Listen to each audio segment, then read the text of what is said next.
আসসালামু আলাইকুম প্রিয় সাংবাদিক ভাই ও বোনেরা, আপনাদের সবাইকে আন্তরিকভাবে ধন্যবাদ জানাচ্ছি আজকের সংবাদ সম্মেলনে কষ্ট করে উপস্থিত হওয়ার জন্য। শুরুতে আমরা ধন্যবাদ জানাতে চাই সেই বিপুল সংখ্যক নেতা, কর্মী, সমর্থক, ভোটার তথা আপামর জনগণকে যারা বিএনপি চেয়ারম্যান জনাব তারেক রহমানের প্রথম নির্বাচনী সফর অর্থাৎ সিলেট, মৌলভীবাজার, হবিগঞ্জ, ব্রাহ্মণবাড়িয়া, কিশোরগঞ্জ, নরসিংদী ও নারায়ণগঞ্জের বিভিন্ন কর্মসূচিতে অংশ নিয়ে ধানের শীষের পক্ষে দেশব্যাপী ব্যাপক গণজোয়ার সৃষ্টি করেছেন। অবারিত জনস্রোত থাকার কারণে আমাদের নেতার সফর অনেকটাই বিলম্ব হয়েছে, গভীর রাত পর্যন্ত পৌঁছেছে।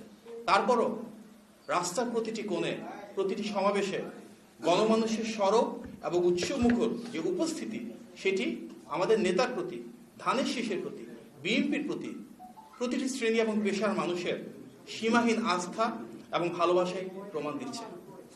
একই সাথে এই ব্যাপক উপস্থিতি জাতীয়তাবাদী শক্তিকে অনুপ্রাণিত করেছে। আমাদের নেতা জনাব তারেক রহমান তার নির্বাচনী প্রচারণার অংশ হিসেবে আজকে চট্টগ্রামে যাচ্ছেন।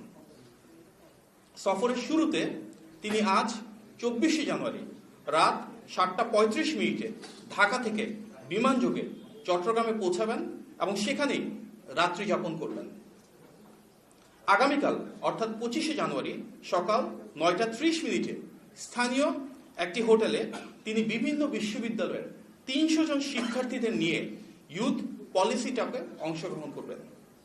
এই পলিসি টকে তিনি শিক্ষা, কর্মসংস্থান, কৃষি, স্বাস্থ্য, নারীর ক্ষমতায়ন, পরিবেশ সহ বিভিন্ন বিষয়ে বিএনপির পলিসি নিয়ে আলোচনা করবেন, মত বিনিময় করবেন, তরুণ তরুণীদের আকাঙ্ক্ষা এবং পরামর্শকে ধারণ করার জন্য উদ্যোগ গ্রহণ করবেন। এরপর তিনি চট্টগ্রাম পোলো গ্রাউন্ড মাঠে আয়োজিত নির্বাচনী সমাবেশে অংশগ্রহণ করবেন। সমাবেশ শেষ করে তিনি যাত্রাপথে ফেনীতে পাইলট হাই স্কুল মাঠে অনুষ্ঠিত নির্বাচনী সমাবেশে বক্তব্য রাখবেন। তারপর তিনি কুমিল্লায় যথাক্রমে 14 গ্রাম হাই স্কুল মাঠ, সোয়াগাজী ডিগবাজির মাঠ এবং দাউদকান্দি উপজেলার কেন্দ্রীয় ঈদগাহ মাঠে 3টি পৃথক নির্বাচনী সমাবেশে অংশগ্রহণ করবেন, বক্তব্য রাখবেন। এরপর যাত্রাপথে তিনি নারায়ণগঞ্জের কাঁচপুর বালুর মাঠে নির্বাচন সমাবেশে যোগদান করবেন। দিনভর কর্মসূচি শেষে জনাব তারেক রহমান ঢাকার গুলশানে তার নিজস্ব বাসভবনে রাতের বেলা পৌঁছাবেন।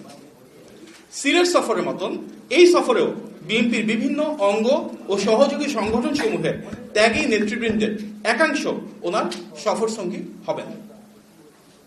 প্রিয় সাংবাদিক ভাই ও বোনেরা, এবার আমি আপনাদের একটি চমকপ্রদ বিষয়ে অবহিত করতে যাচ্ছি। আপনারা অবগত আছেন যে বিএনপির উদ্যোগে আয়োজিত আমার ভাবনায় বাংলাদেশ জাতীয় রিলস মেকিং প্রতিযোগিতা আয়োজন করা হয়েছিল। উক্ত প্রতিযোগিতার বিজয়ীদের সঙ্গে একান্ত আলাপের উদ্দেশ্যে meet and greet with Tarique Rahman অনুষ্ঠিত হতে যাচ্ছে আজকে দুপুর 2টায় আমাদের এখান থেকে খুব কাছে গুলশানের বিচারপতি শাহাবুদ্দিন পার্কে। বিএনপি চেয়ারম্যান জনাব তারেক রহমান এই প্রতিযোগিতার বিজয়ীদের সঙ্গে সেখানে বসবেন, আলাপ আলোচনা করবেন, মত বিনিময় করবেন। আরো অংশ নেবেন তার কন্যা ব্যারিস্টার জাইমা রহমান। ইতিমধ্যেই যিনি বাংলাদেশের নীতি প্রণয়নের বিভিন্ন কর্মসূচিতে অংশগ্রহণ করা শুরু করেছেন, তরুণ প্রজন্মের আশা আকাঙ্ক্ষাকে প্রতিফলিত করছেন।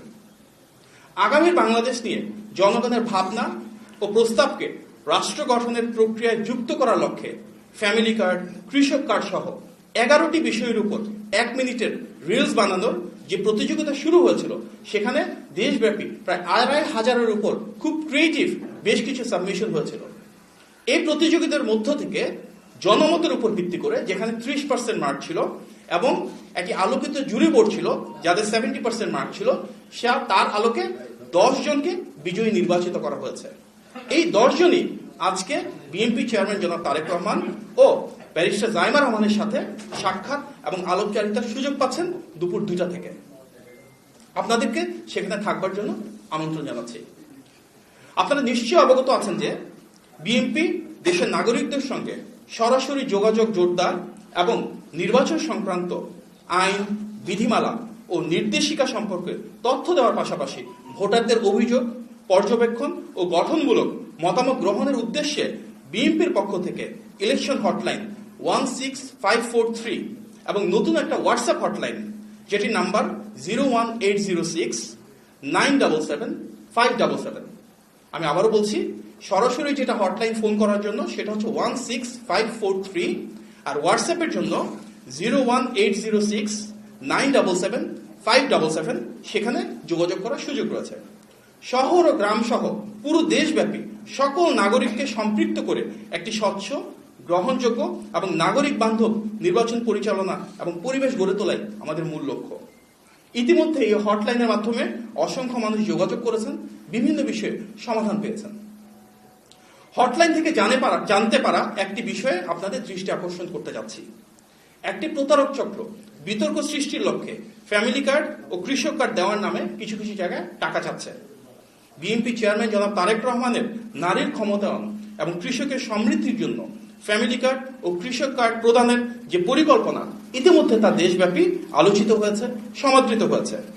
বিএনপি যদি জনগণের ভোটে রাষ্ট্র পরিচালনার দায়িত্ব পায়, ইনশাল্লাহ তখন সম্পূর্ণ বিনামূল্যে এবং যথাযথ ব্যক্তিদের হাতে রাষ্ট্রীয় উদ্যোগে এই কার্ডগুলো পৌঁছে দেওয়া হবে। যদি কেউ এই বিষয়ে কোনো অসাধু উদ্দেশ্য হাসিলের চেষ্টা করে, সেক্ষেত্রে আপনারা আমাদেরকে অবহিত করবেন এবং অবশ্যই আইন শৃঙ্খলা বাহিনীর শরণাপন্ন হবেন।